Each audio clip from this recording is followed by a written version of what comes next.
Ketika orang Yahudi, Nasrani menyebutkan yang salah, Al-Quran langsung membantah. Seharusnya hidup ini begitu.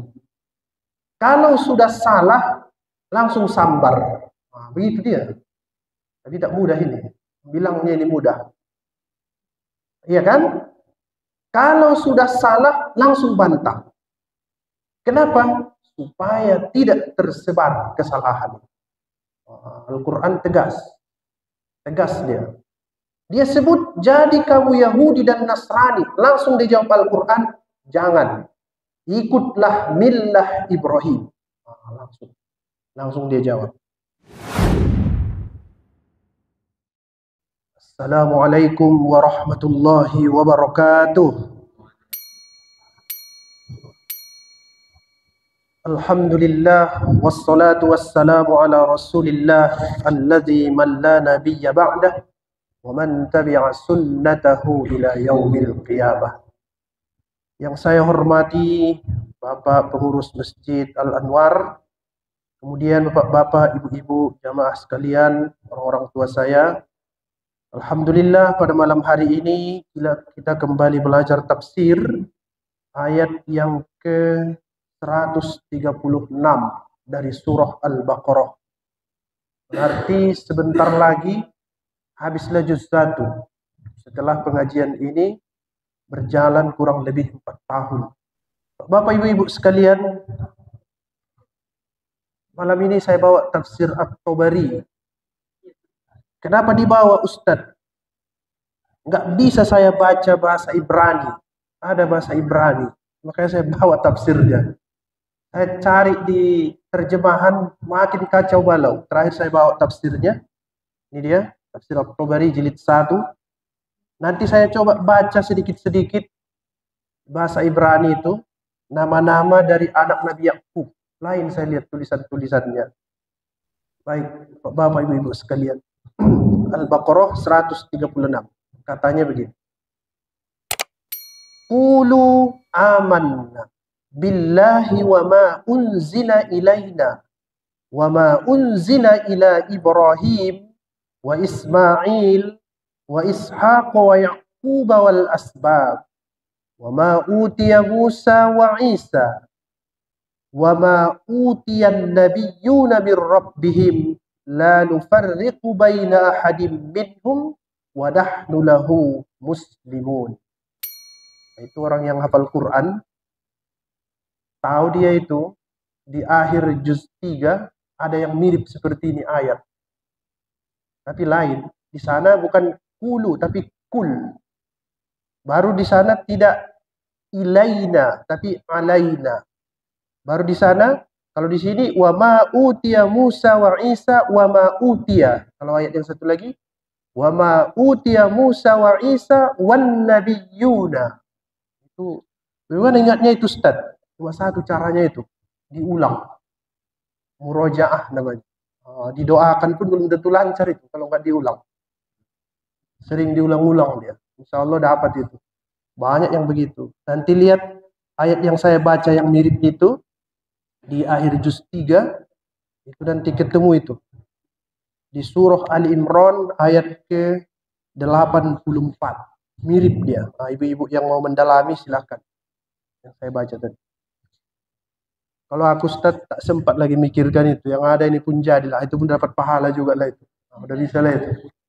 Banyak itu mirip-mirip. Memang hafal itu sulitnya di situ. Mirip dia. Mirip. Udah syukur. Yang penting mengaji. Nah, itu dulu. Katakanlah wahai orang-orang yang beriman. Apa yang mau dikatakan? Kami beriman kepada Allah. Amanna billah. Apalagi pada apa yang diturunkan kepada kami. Al-Quran. Pada apa yang diturunkan kepada Ibrahim. Apa itu? Suhuf. Ada di Al-Quran. Suhufi Ibrahim. Ya kan? Ismail.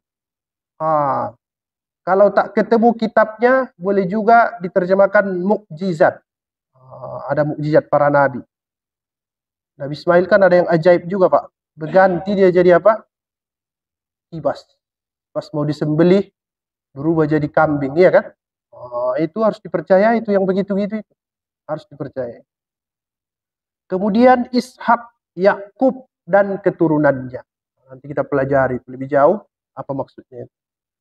Dan pada apa yang diberikan kepada Musa. Apa itu? Taurat. Yang diberikan kepada Isa. Apa itu? Injil. Serta apa yang diberikan kepada nabi-nabi dari Tuhan mereka. Banyak nabi-nabi lain. Ada Nabi Samuel. Tidak populer kan? Nah, macam-macam. Banyak nabi itu. 124.000 kurang lebih. Kami tidak membeda-bedakan seorang pun di antara mereka. Dan hanya kepadanya kami berserah diri. Nah, yang terakhir itu penting. La nufarriqu baina ahadim. Ada di Al-Quran itu kita baca. Amanar Rasul bima unzila ilaih. Nanti kita pelajari lebih jauh. Iya. Sering dibaca Pak, zikir-zikir itu kan. Di sholat. Ustaz, apa kaitannya itu dengan ayat yang lalu? Sangat berkaitan. Yang kemarin itu apa? Wa qalu kunu hudan au nasara tahtadu. Jadilah kamu Yahudi atau Nasrani, kamu pasti dapat petunjuk. Kemudian dibantah Al-Quran, Qul bal millata Ibrahim hanifa. Tidak boleh jadi Yahudi, tidak boleh jadi Nasrani. Tapi katakanlah, millata Ibrahim hanifa. Kami mengikuti agama Ibrahim yang hanif. Cukup itu disebut Qul bal millata Ibrahim hanifa. Belum. Tambah lagi. Apa tambahannya lagi? Inilah dia. Setelah kamu sebut kami mengikuti agama Ibrahim yang lurus, tambah lagi ucapanmu itu. Apa kamu sebut? Kami beriman kepada Allah, pada apa yang diturunkan kepada kami, pada apa yang diturunkan kepada Ibrahim, dan seterusnya. Berarti yang diajarkan Tuhan dua. Yang kemarin supaya mengatakan kami mengikut millah Ibrahim. Setelah itu diurailah millah Ibrahim itu. Nah, inilah dia uraiannya. Itu sangat penting. Sekali lagi saya sebut, tidak boleh belajar tafsir tanpa paham munasabah. Bisa sesat. Tidak boleh. Itu kuncinya itu. Tafsir yang paling bagus namanya Nazamud Duror fi Tanasubil Ayati Wassuar.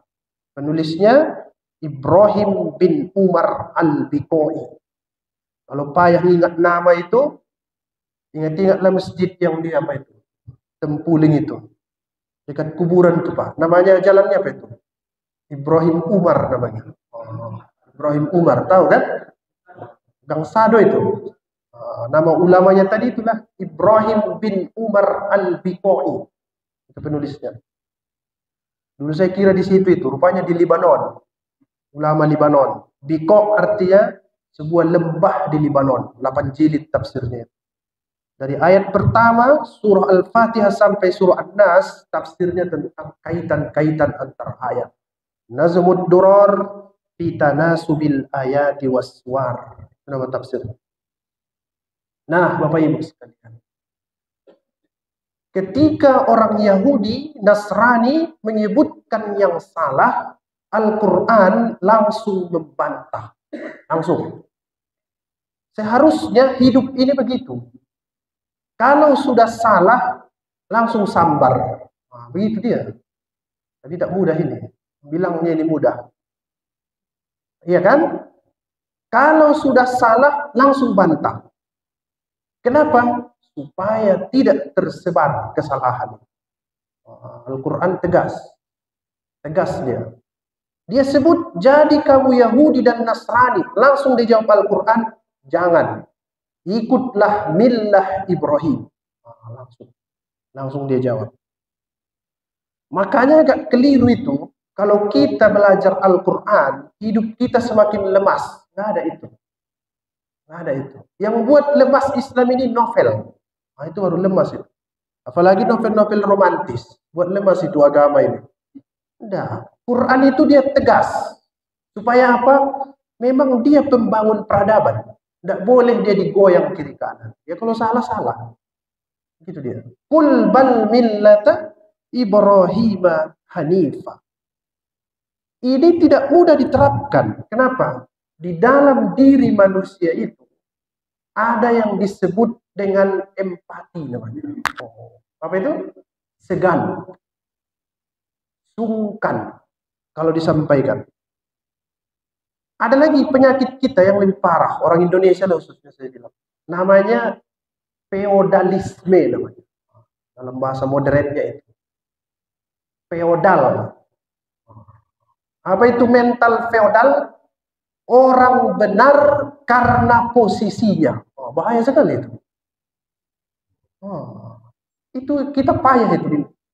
Ini kok betul semua karena dia ustadz feodal.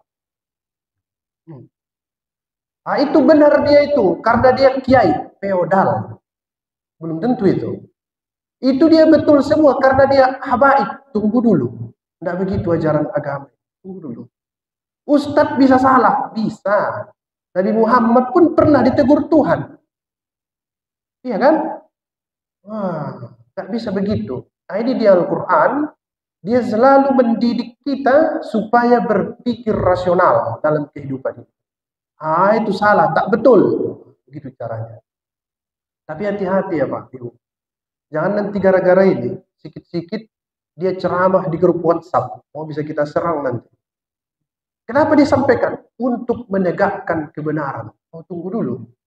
Ada kata Al-Quran, Udu'u ila sabili rabbika bil hikmah. Oh, bagaimana itu bil hikmah? Bijaksana. Bagaimana itu bijaksana? Mempertimbangkan segala sesuatu sebelum melakukan sesuatu. Hati-hati berpikirnya berkait-kait. Ini. Harus bijak. Namanya itu bil hikmah. Harus bijak dia. Kalau misalnya ada kejahatan, pas Bapak Ibu cegah, muncul kejahatan baru, berhenti melakukan itu. Boleh itu dilakukan. Misal, saya ajak jamaah ini demon ke diskotik malam ini. Kira-kira kita jadi solusi atau tambah masalah di sana nanti. Yang cocok melakukan itu polisi, karena dia punya pistol. Kalau kita apa yang punya, makalah, mana mempan. Kalau timbul masalah baru yang lebih berat, jangan lakukan. Itu namanya nekat. Tak boleh. Yang boleh berani. Apa itu berani? Dipertimbangkan dulu segala sesuatu. Tapi kalau sudah cukup perhitungan, tak maju-maju juga, itu disebut Nabi itu salah satu 7 dosa besar. Lari dari peperangan. Itu dia itu. Tapi setelah perhitungan ya Pak. Nah, hitung dulu matang-matang. Kira-kira kalau kita berangkat subuh ini ke Palestina, apa yang bisa kita lakukan di sana atau apa yang bisa dilakukan orang sama kita? Saya yakin nggak jadi solusi kita di bandara pun jadi masalah kita di sana. Harus dipertimbangkan betul-betul. Jadi tetap tegakkan kebenaran macam ini. Langsung dia disampaikan, tapi apa tadi? Bil hikmah. Harus bijaksana.